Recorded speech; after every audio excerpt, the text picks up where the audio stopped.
Micro Greens అయితే చాలా డిఫరెంట్‌గా ట్రై చేశాము. మీరే చూడండి ఎంత బాగా వచ్చాయో. మీరు కూడా ట్రై చేయండి. చాలా సరదాగా అయితే ఉంటుంది ఇది పెంచడంలో. ముందుగా మనం చిల్లుల బుట్ట తీసుకోవాలి.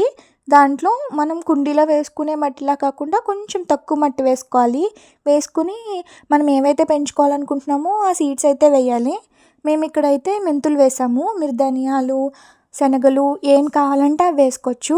వేసుకుని కింద గిన్నెలో వాటర్ పోసుకొని దానిపైన ఇది పెట్టాలి. దీనికి మనం వాటర్ అయితే ఇవ్వక్కర్లేదు.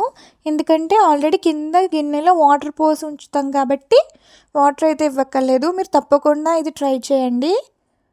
చిక్కుడుకాయలు అయితే కోస్తున్నాము. చిక్కుడుకాయలు అయితే చాలా బాగా కాస్తున్నాయి. మీరే చూడండి గాలి అయితే బాగా వీయడం వల్ల చిక్కుడుకాయలన్నీ పడిపోతున్నాయి. సో ఈరోజు ఇంకా హార్వెస్ట్ చేద్దామని చెప్పి కోస్తున్నాము. చిక్కుడు పాదు ఇదొకటే కాదు, ఇంకొక పాదు కూడా పెట్టాము. కానీ హార్వెస్ట్ చేయట్లేదు. నెక్స్ట్ టైం అయితే చేస్తాము. ఇప్పటికే చాలా కాయలు వచ్చాయి. ఈ పాదు అయితే చాలా హైట్గా ఉంటుంది. ఈ కాయలు కోసుకోవాలంటే దీనికి మళ్ళీ చైర్ కానీ స్టూల్ కానీ వేసుకుని కోసుకుంటున్నాము.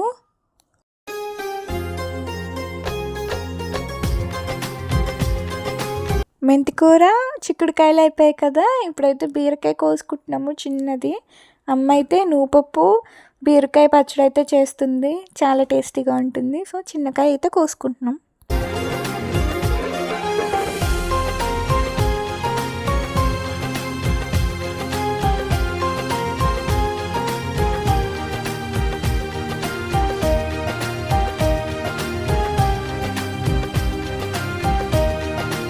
ఇప్పుడైతే పచ్చిమిరపకాయలు అయితే బయట నుంచి తెచ్చుకుంటే మనం తెచ్చుకుని ఫ్రిడ్జ్లో పెట్టుకుని అలా ఉంచుకోవాలి. ఇలా గార్డెన్లో పెంచుకుంటే ఇప్పుడు కావాలంటే అప్పుడు కోసుకోవచ్చు. మేము డైలీ ఏ కర్రీలో కావాలన్నా గార్డెన్లోకి వచ్చి కోసుకుంటాము. ఒకేసారి కోసుకుని ఫ్రిడ్జ్లో పెట్టుకోవడం అలా కాదు. ఇలా ఈజీగా పెరిగే మొక్కలు చిన్న చిన్న కుండీల్లో కూడా మనం ఇంటి దగ్గర పెంచుకోవచ్చు కదా. సో అందరం ఇలా మొక్కల్ని అయితే పెంచుదాం. వీడియో నచ్చినట్టయితే లైక్ చేయండి, షేర్ చేయండి. ఎవరైతే మా వీడియోస్ని కొత్తగా చూస్తున్నారో వాళ్ళు సబ్స్క్రైబ్ చేసుకోండి.